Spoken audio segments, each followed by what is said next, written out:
2022년 4월 8일 기준 드디어 데어라 4기 방영이 시작되었습니다. 2019년 10월 신규 애니메이션 소식이 들려왔을 때가 엊그제 같은데 결국 이렇게 방영이 시작되네요. 아무튼 실시간으로 본 1화의 감상평을 한마디로 정리하자면 이게 애니지 라는 생각이 들었습니다. 퀄리티 부분은 정말 지적할 부분이 없더라고요. 인물 작화부터 전투씬까지 정말 완벽했습니다. 다만 우려되는 점으로는 스토리 전개가 꽤나 빨라서 이러다가 4기의 16권의 내용까지 들어가는 게 아닌지 걱정이 되기 시작하는데요.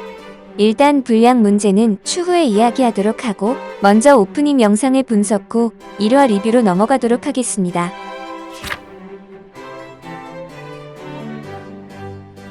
저번 3기와는 달리 이번에는 1화부터 오프닝과 엔딩 영상이 모두 공개가 되었는데요.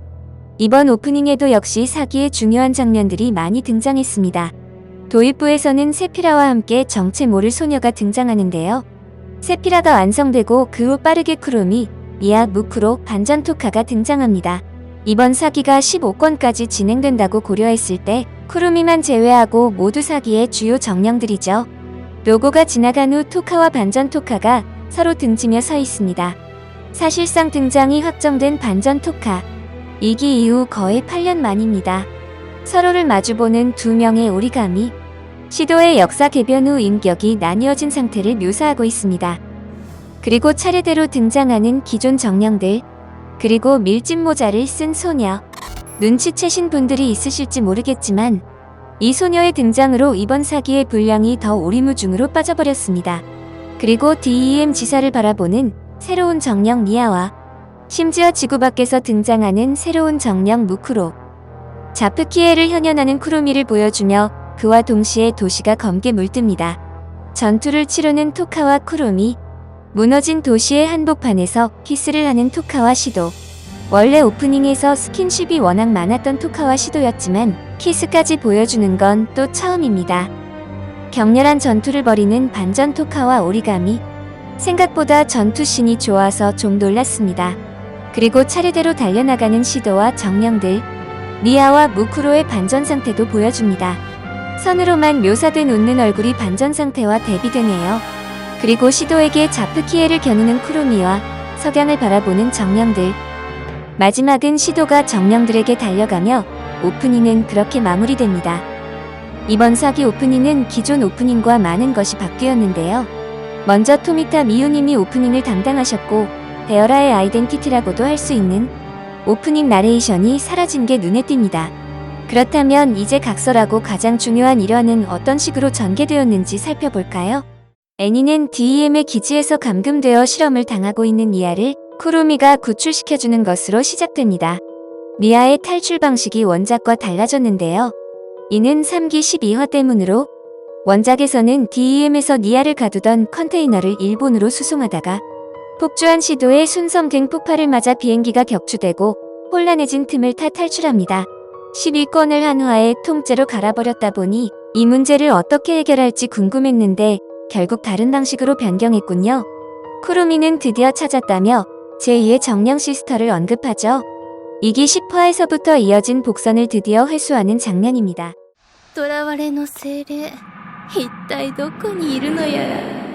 시도는 폭주 상태 이후 정밀 검사를 받는데요. 레인에는 시도의 상태가 많이 안정되었다면서 원래 하던 정기 검진으로 되돌려도 상관없겠다고 합니다. 그와 동시에 정령들이 들어와 시도에게 검사는 어땠냐며 물어보는데 원작에서의 레인에는 시도의 상태뿐만이 아니라 시도가 폭주 상태 때 저질렀던 일들의 뒤처리까지 언급합니다. 또한 이때 정령들은 등장하지 않았죠. 시도는 코토리가 보이지 않자 레인에게 물어본 뒤 코토리를 만나러 갑니다. 이도 원작과 조금 다른 부분이 있는데요. 원작에서는 검사를 마치고 나가자 시도는 라타토스크의 승무원을 만나게 됩니다. 그리고 시이자키는 시도에게 코토리의 사탕을 대신 전해줄 수 없냐며 건네주고 시도는 그대로 코토리를 만나러 갑니다. 오랜만에 등장한 만화. 극장판 마유리 저지먼트 이후 애니에서의 직접적인 등장은 처음입니다. 원래는 12권 분량에서 등장했어야 하는데 말이죠. 그대로 만화는 내비두고 거리를 걷는 시도. 그리고 곧 만나게 될 미아의 작품 실버 블릿의 포스터가 보입니다. 네, 여러분이 생각하시는 그 작품 맞습니다. 저쪽 세계에선 다시 나오나 보네. 그렇게 쓰러져 있는 니아를 발견한 시도. 시도가 괜찮냐며 니아를 살펴보자 니아는 배가 고프다고 하죠. 첫 등장은 배고파서 쓰러져 있고 식별명은 시스터의 영장은 수녀복. 에잉 이거 완전 인덱스 아닌가요? 그렇게 시도를 희롱하며 엎혀서 집에 도착한 니아. 시도는 니아의 방에 놓여있는 실버블릿의 원고를 발견하며 화들짝 놀라는데요.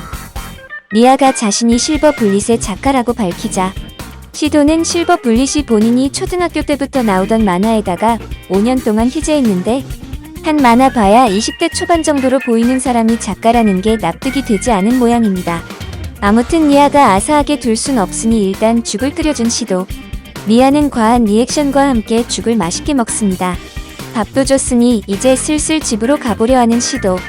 그리고 그걸 막는 니아. 결국 어쩌다 보니 만화의 어시스턴트 일까지 하게 된 시도. 니아는 메이드 차림으로 시도를 공격하지만 이미 여러 정령들의 더한 모습을 본 십상남자 시도에게는 일말의 자극도 되지 않았습니다. 드디어 끝난 작업. 니아는 시도에게 담례로 급료를 주려 하는데 떨어집니다. 급료는 되었다며 급히 돌아가려 하는 시도. 그리고 그걸 막는 니아. 니아는 그렇다면 그 대신 다음 주 토요일에 데이트해주겠다며 시도를 꼬십니다. 시도는 짐꾼을 알아보는 거면 친구에게 부탁하라고 하는데 이래서 인싸놈들은 안 됩니다. 그리고 직후 갑자기 분위기가 바뀐 니아. 시도의 앞에서 영자앙을 현연하며 말합니다. 精霊を出れさせるのが君の仕事じゃなかったのかな。いつか指導君。 장면은 바뀌어 DM 본사. 엘렌은 아이작에게 니아를 놓친 관계자들에게 처벌을 내릴 것을 이야기하지만 아이작은 우수한 연구원은 귀중하다며 그들은 아주 좋은 일을 해주었으니 괜찮다고 의미심장하게 이야기합니다. 원작에서는 내용이 조금 다른데요. 아이작과 엘렌의 시점이 아닌 니아를 놓친 두 조종사의 시점으로 진행됩니다. 두 조종사는 귀중한 정령을 놓쳤으니 해고뿐만이 아니라 목숨도 위험해질 수 있다고 두려움에 떨죠. 하지만 돌아온 아이작의 지시는 충분한 휴식을 취한 후 업무에 복귀하라는 통지뿐이었습니다. 두 조종사는 이해가 되지 않아 아이작에게 되묻지만 니아는 곧 풀어줄 생각이었다며 별일 아닌 듯이 이야기하죠. 3기 12화 때문에 약간 내용이 달라지긴 했지만 니아를 일부러 풀어줬다는 내용은 달라지지 않았습니다. 장면은 다시 시도와 니아. 니아는 시도의 리액션에 불만을 가졌는지 좀 더 반응을 보이라고 하는데요. 당황한 시도는 일단 니아가 정령이라는 것은 이해했지만 어떻게 자신을 알고 있는지 그리고 자신이 하는 일을 어떻게 아는지에 대해 설명을 요구합니다. 니아는 그 말을 듣고는 자신의 천사 라지엘을 현연하는데요. 라지엘은 이 세상 모든 것을 꿰뚫어 볼 수 있는 천사라고 소개합니다. 또한 골목길에서 시도와 만난 것도 라지엘로 예상했던 것이라고 하죠. 시도는 그렇다면 자신에게 원고를 돕게 한 것도 어떤 의미가 있었던 거냐고 묻자 ああ、そっちは普通に手伝ってもらっただけ。ないのかよ。 시도는 자신에게 무슨 목적으로 접근한 거냐고 묻자 니아는 딱히 목적은 없다며 자신이 한 달 전까지만 해도 DEM에 감금되어 있었다고 이야기를 꺼냈는데 탈출하면서 라타토스크에 대해 알게 되었다며 그 계획의 중심에 있는 시도를 한번 만나보고 싶었다고 합니다.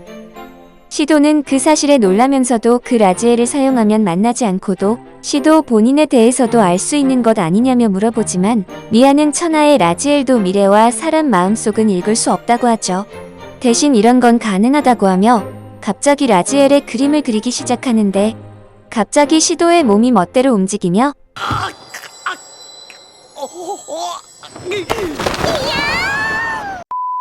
놀라워하는 시도에게 니아는 라지엘에 그려진 것은 전부 실현된다며 미래 기재의 능력을 보여줍니다. 하지만 여러 수고스러움이 들어가는 걸 보며 의외로 편리하진 않다고 시도가 말하자 니아는 라지엘의 공포를 보여주겠다면서 시도의 중2병 때의 오리지널 캐릭터들을 소환하는데요. この必殺技かっこいいじゃん。終戦合爆破。中学生の時考え。 여담으로 시도의 흑역사가 애니에서 제대로 언급된 것은 이번이 처음인데요. 원작에서는 1권부터 코토리가 시도의 흑역사 작품들을 인질로 협박해 훈련을 시키는 장면이 많았습니다. 아무튼 그렇게 다음 주 토요일 데이트 약속을 확정 짓고는 바로 장면이 아키하바라로 넘어가는데요. 원작에서는 코토리에게 미아라는 정령과 접촉했다는 사실을 전하면서 정령들과 식사 준비를 하는 내용이 있었는데 스킵된 모양입니다. 전혀 데이트를 하려고 온 차림이 아닌 미아. 시도는 라타토스크 승무원들의 도움 아니 트롤링을 받으며 미아를 공략해보려고 하는데 들킵니다. 見てるわよ。よーくね。 그렇게 무난하게 쇼핑 데이트를 즐기는 시도와 미아. 미아는 스포일러를 싫어한다며 필요없는 데에는 라지엘의 사용을 자제한다고 하는데요. 또한 DEM에 붙잡혀 있을 때의 기억이 잘 나지 않는다며 어차피 멀쩡한 일도 아니었을 게 뻔하다며 라지엘로 알아보려 하지 않습니다. 칸나즈키는 이런 순조로운 데이트는 오랜만인 것 같다며 코토리도 이에 동의합니다. 그리고 혼자 의미심장하게 모니터를 바라보는 레이네.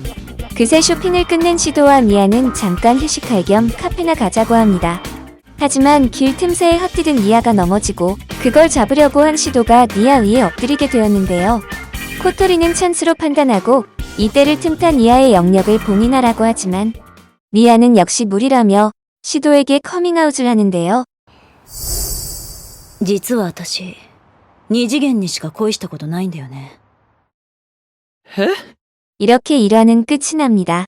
일단 간단히 후기를 말하자면 퀄리티는 물론이고 원작에 따른 스토리도 정말 마음에 들었습니다. 다만 아까도 말했듯이 전개가 꽤나 빠른 모습을 보여주고 있습니다. 미아를 만나고 나서부터 도어락 장면, 시도가 부엌을 살피는 장면, 미아를 만나고 코토리와 이야기하는 장면들이 삭제되면서 원작을 아는 입장으로서는 너무 급해 보인다는 생각을 안 할 수가 없네요. 원작을 모르시는 채로 보시는 분들은 어떻게 느끼실지 모르겠지만 이 문제는 앞에서 언급한 사기의 분량에 관한 이야기와도 이어지는데 이번 사기 오프닝을 보시면 쿠로미의 분량이 좀 지나치게 많습니다. 오프닝도 그렇고 엔딩 영상도 마찬가지죠. 또한 데어라 사기의 키기주얼에도 역시 쿠로미가 포함되어 있습니다. 아까부터 이게 왜 문제냐면 이번 사기는 쿠로미의 분량이 역대급으로 적은 시즌이기 때문입니다. 사기가 13권에서 15권까지 진행된다는 가정하에 쿠로미의 등장은 13권에서 살짝 등장한 게 전부이며 14권과 15권에서는 언급도 드문 수준이죠. 그럼에도 불구하고 쿠로미가 오프닝과 엔딩에서 이 정도로 큰 비중을 차지한다는 것은 제작진이 사기의 분량을 16권까지 포함시킬 수도 있다는 뜻입니다. 또한 16권은 17권과 내용이 바로 연결되고 이렇게 되면 바로 5기를 제작하지 않는 이상 사기의 결말이 매우 찜찜하게 될 수 있다는 뜻이죠. 그리고 댓글에서도 언급이 되길래 한번 오프닝 가사를 살짝 번역해봤는데 쿠로미의 심정을 담은 게 맞습니다. 정말 이번 사기가 어떻게 흘러갈지 모르겠네요. 제 바람은 15권에서 깔끔하고 여유롭게 끝내고 딱 5기 내주는 건데 아직 잘 모르겠습니다. 이러다가 설마 또 3기 12화 같은 일이 벌어지는 건 아니겠죠? 아무튼 이번 데어라 사기 1화 리뷰 영상은 여기서 마치도록 하고요. 저는 2화 리뷰 영상으로 뵙겠습니다. 시청해주셔서 감사합니다. 이상 애니메이션 채널 론뜬이었습니다.